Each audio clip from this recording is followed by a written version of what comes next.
నమస్కారం. City news తెలుగుకి స్వాగతం. ఈనాటి వార్తా విశేషాలు. ఆంధ్రప్రదేశ్లో సార్వత్రిక ఎన్నికల ఫలితాలపై ఆనందం వ్యక్తం చేసిన టీడీపీ అధినేత నారా చంద్రబాబు నాయుడు ఇది హిస్టారిక్ విజయం, నేనెప్పుడు చూడలేదని తెలిపారు. ఎన్డీఏ సమావేశం కోసం ఢిల్లీ బయలుదేరే ముందు మీడియాతో మాట్లాడిన ఆయన మీడియాకు స్వాతంత్రం వచ్చిందంటూ ప్రెస్ మీట్ మొదలుపెట్టారు. ప్రజలకు శిరసు వంచి ధన్యవాదాలు చెబుతున్నాను. గత 5 ఏళ్లలో ఉన్నటువంటి ప్రభుత్వాన్ని నా జీవితంలో చూడలేదు. అన్ని వ్యవస్థల్ని ధ్వంసం చేశారు. ప్రజలు గెలవాలి, రాష్ట్రం నిలబడాలనే నినాదంతో వెళ్లామని గుర్తు చేశారు.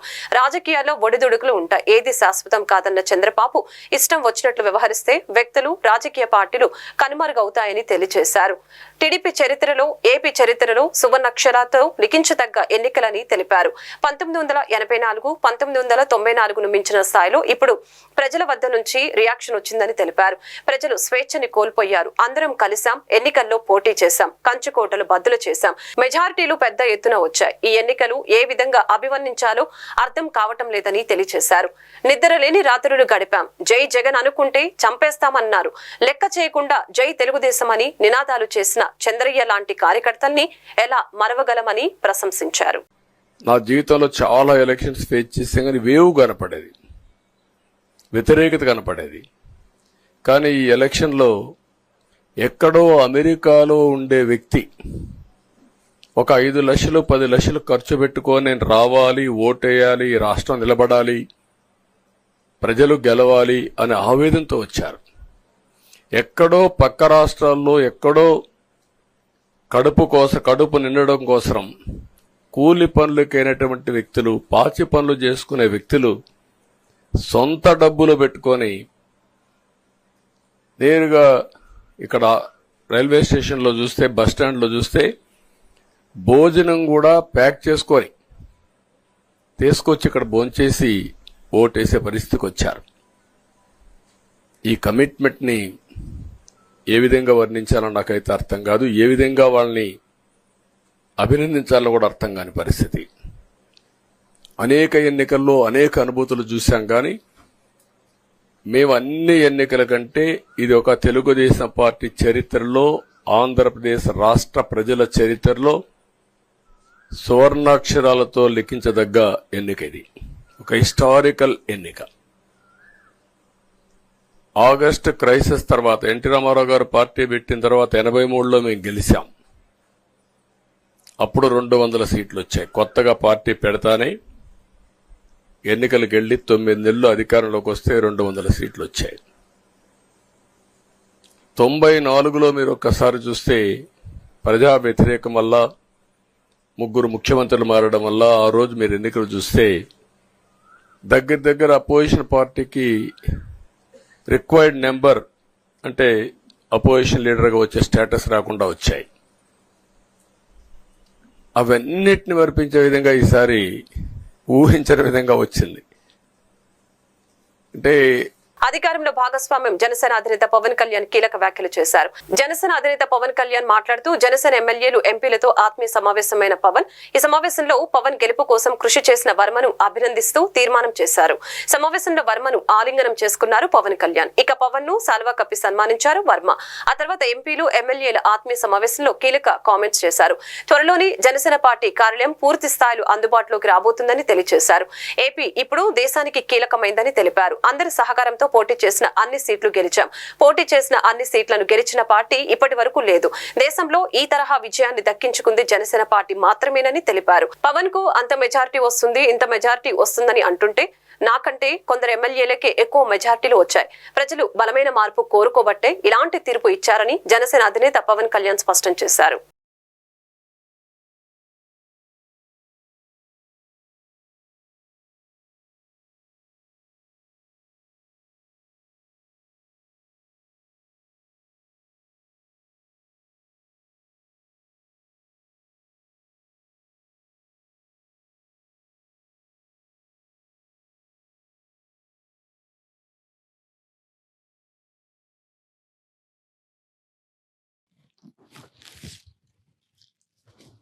మన కోసం పనిచేసిన తెలుగుదేశం వర్మ గారిని గుర్తించడం అంటే మన కోసం పనిచేసిన తెలుగుదేశం నాయకులందరికీ, భారతీయ జనతా పార్టీ నాయకులందరికీ కూడా నా పార్టీ తరపు నుంచి ప్రత్యేక కృతజ్ఞతలు. అలాగే జన సైనికులకి ప్రత్యేకించి మీరు పడ్డ శ్రమ, కృషి మేము మర్చిపోలేం. మిమ్మల్ని గుండెల్లో పెట్టి చూసుకుంటాం. మీ భవిష్యత్తు కానీ మీ బాధ్యత మీకు ఎలా ఉండాలనేది మేము గుండెలో పెట్టి చూసుకుంటాం. అలాగే మా ఆడపడుచులకి, వీర మహిళలకి, యువతులకి జనసేన కోసం మీరు పడ్డ శ్రమ మేము మర్చిపోలేం. మీ అందరికీ కూడా నా ప్రత్యేక ధన్యవాదాలు, కృతజ్ఞతలు. మీ శ్రమని, మీరు చేసిన ఈ కృషిని మేము మర్చిపోం. మీ ఆశయాలని మీరు దేనికోసమైతే పనిచేసేటట్టు ముందంటే తీసుకెళ్తాం. ఈ జనసేన కార్యాలయం ఇంకొద్ది రోజుల్లో ఫుల్ ఫ్లెడ్జ్డ్ ఫంక్షనింగ్ ఆఫీస్ అవ్వబోతుంది, రెడీ అవబోతూ ఉన్నది. మనకి రాష్ట్రంలో ఈ నలుమూలలు ఎవరు వచ్చినా కానీ దానికి తెరుచుకొని ఉంటాయి తలుపులు. ఇప్పుడు నా కోరిక ఏంటంటే 24 గంటలు పనిచేయాలి ఆ ఆఫీసు. అపరాత్రి అర్ధరాత్రి లేకుండా ఎవరికి ఏ సమస్య వచ్చినా అది ఉండేలా. చాలా కష్టసాధ్యమైన విషయం. కష్టసాధ్యమైతే సాధించాం ఈ రోజున. దాన్ని కూడా సాధిస్తామని మీ అందరికీ తెలియజేసుకుంటూ నేను 6 ప్రత్యేకించి చెప్పాను. విద్య, వైద్యం, ఉపాధి, సాగునీరు, తాగునీరు, లా అండ్ ఆర్డర్. ఈ 6 అంశాల మీద మొదటి ప్రత్యేకమైన దృష్టి పెట్టి దీని మీద ముందు ప్రజలకి భరోసా కల్పించిన తర్వాత మిగతా అన్నిటి అంశాల మీద ముందుకు తీసుకెళ్దాం. అలాగే నేను ఢిల్లీ వెళ్తున్నాను ఇప్పుడు PM గారిని ఎన్డీఏ మీటింగ్కి. వచ్చిన తర్వాత ఆ రోజు మనం ప్రత్యేకించి కృష్ణా జిల్లా గుడివాడలో తనకు 53,000 భారీ మెజార్టీ ఇచ్చిన ప్రజల ఆకాంక్షల్ని నెరవేరుస్తానని ఎమ్మెల్యేగా గెలుపొందిన వెనిగండ్ల రాము తెలిపారు. తెలుగుదేశం పార్టీ కార్యాలయం ప్రజావేదికలో మీడియాతో మాట్లాడారు. ప్రజలు అభివృద్ధిని కోరుకుంటున్నారని, 20 సంవత్సరాల ఎమ్మెల్యేగా మంత్రిగా ఉన్న కొడాలి నాని గుడివాడను ఏం అభివృద్ధి చేయలేకపోయారని తెలిపారు. మాయ మాటలతో ప్రజలను మభ్యపెట్టారని, తాను అలా కాకుండా నియోజకవర్గ అభివృద్ధికి ప్రత్యేక ప్రణాళిక రూపొందిస్తానని తెలియజేశారు. 2 సంవత్సరాల నుంచి గడప గడపకు వెళ్లి ప్రజా సమస్యల్ని, రోడ్లు, మంచినీటి, డ్రైనేజీ సమస్యని ప్రజలు ఏ విధంగా ఇబ్బందులు పడుతున్నదో గ్రహించానని తెలిపారు. 20 సంవత్సరాలలో జరిగిన అభివృద్ధిని ఈ 5 సంవత్సరాలలో చేసి చూపిస్తానని తెలిపారు.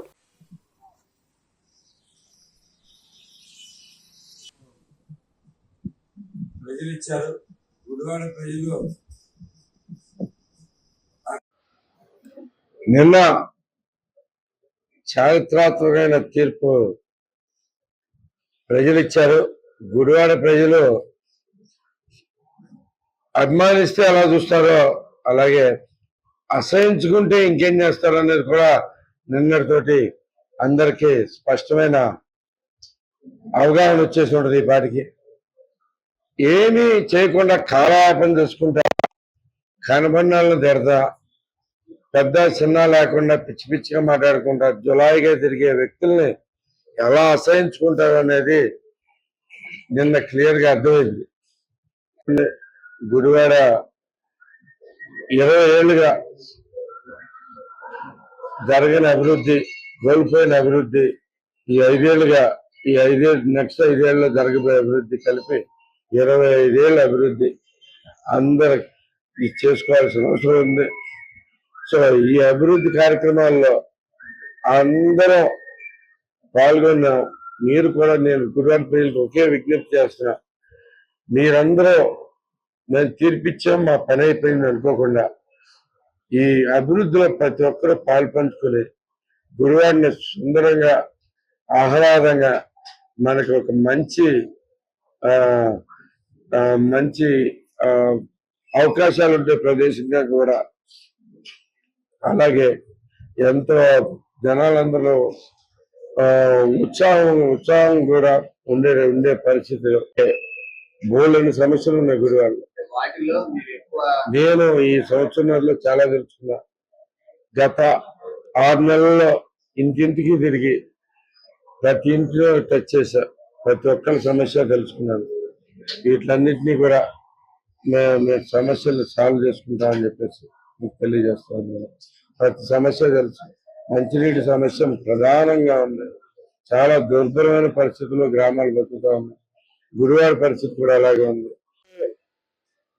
ఈ గుడివాడ అభివృద్ధి మీద ఫోకస్ పెట్టుకుని అధికారులందరితో మాట్లాడి ఎలా ముందుకెళ్దాం అనే దాని మీద అందరితో చర్చించబోతా ఉన్నాను. మీకు అందరికీ గుడివాడ ప్రజలందరికీ ఒకటి మాత్రం స్పష్టంగా చెప్తున్నా, అధికారులన్నా ప్రభుత్వం అన్నా ఎక్కడో ఉండదు, ప్రజల దగ్గరే ప్రభుత్వం ఉండాలి అనేది నా ఆశ ఆకాంక్ష. సో ఈ ఆశగా ఈ ఆకాంక్ష మీకు కూడా పనికొస్తుంది. మీకందరికీ మీరందరూ కూడా ప్రభుత్వం అంటే ఎవరో కాదు, మనకు బాగు చేయాల్సిన అవసరం ఉన్న మన కష్టాలు పట్టించుకోవాల్సిన ప్రభుత్వం అనేది కూడా మీరందరూ తెలుసుకుని ఏ విషయం వచ్చినా కానీ మీకు ఎక్కడ పని అవ్వాలి, ఎక్కడ పని జరుగుతుంది, ఎలా పని చేయించాలి అనే దాని మీద మీ అందరితో కూర్చొని మీకు అందరికి కూడా అవగాహన కలిగిస్తాను. నేనైతే ప్రతి నెల మొదటి వారంలో అయినా అధికారులందరితో కూర్చొని ప్రజల సమస్యలు వినడానికి ఏర్పాట్లు చేయడం. కృష్ణా జిల్లా గుడివాడ నియోజకవర్గంలో ప్రపంచ పర్యావరణ దినోత్సవం గుడివాడ న్యాయవాదుల ఆధ్వర్యంలో ఘనంగా జరిగింది. ఈ రోజు ఉదయం స్థానిక కోర్టు ప్రాంగణంలో న్యాయవాదుల ఆధ్వర్యంలో ఈ కార్యక్రమం చేపట్టారు. ఈ సందర్భంగా న్యాయవాదులు మాట్లాడారు. 1972లో ఐక్యరాజ్య సమితి ప్రపంచ పర్యావరణ దినోత్సవం ఆమోదించిందని, 1974లో ఒకే భూమి అనే నినాదంతో ఈ కార్యక్రమం నిర్వహించడం జరిగిందని తెలియజేశారు. పర్యావరణం మనుషుల జీవితంలో ఒక భాగం కావాలని, పరిశ్రమలు, వాహనాల కాలుష్యం వలన పర్యావరణం దెబ్బతింటుందని ప్రతి ఒక్కరూ మొక్కలు నాటి పర్యావరణాన్ని పరిరక్షించాలని కోరారు.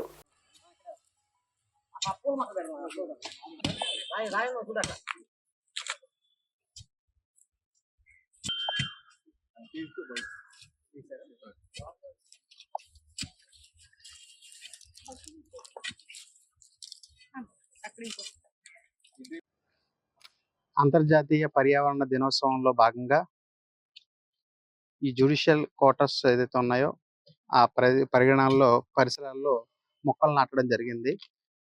ఈ మొక్కలు నాటడం అన్నది, మొక్కలను సంరక్షించడం అన్నది మన నిత్య జీవితంలో భాగంగా ఉండాలి. ఎందుకంటే పర్యావరణం మనం కలిపి ఒకటే అనే భావనతో మనం పెరగాలి. పర్యావరణానికి ఎటువంటి ఆపద రాకుండా మనం చూసుకోవాలి. పర్యావరణం వల్ల మనిషికి చాలా లాభాలు ఉంటాయి. పర్యావరణం లేకుండా, ప్రకృతి లేకుండా మనిషి ఉండలేడు. కాబట్టి మన చుట్టూ మన పరిసరాలు కూడా శుభ్రంగా ఉండి, పరిసరాలు పచ్చదనంతో ఉంటే మనకు కూడా చాలా ఆనందంగా ఉంటుంది. కాబట్టి మీరందరూ కూడా ఈ పర్యావరణ దినోత్సవంలో భాగంగా ఈ మొక్కలు నాటడం అనే కార్యక్రమం మంచి కార్యక్రమం. అందరూ కూడా ఇలాంటివి చేపట్టాలని కోరుకుంటున్నాను. Thank you. ప్రపంచ పర్యావరణ దినోత్సవంగా జూన్ 5వ తారీఖున మనం జరుపుకుంటున్నాము. ఇది 1972లో ఐక్యరాజ్య సమితిలో దీన్ని ఆమోదించారు. అలాగే 1974లో ఓన్లీ వన్ ల్యాండ్, ఒకే భూమి అని చెప్పి ఈ ప్రోగ్రాం జరగటం జరిగింది. అలాగే మనకిప్పుడు పరిశ్రమల వల్ల పొల్యూషను, మనం బళ్ళు కార్లు వెళ్ళటం వల్ల పొల్యూషన్, ఇవన్నిటి వల్ల పర్యావరణాన్ని మనం పరిరక్షించాలంటే చెట్లు అనేది మనకి అవసరం. మానవులు ఇది తప్పనిసరిగా ఈ కార్యక్రమాన్ని చేయాల్సిందిగా, దీంట్లో అందరూ భాగస్వాములు అవ్వాల్సిందిగా కోరుచున్నాం. ఈ వార్తలు ఇంతటితో సమాప్తం. మరొక బులెటిన్ మళ్ళీ కలుద్దాం. నమస్కారం.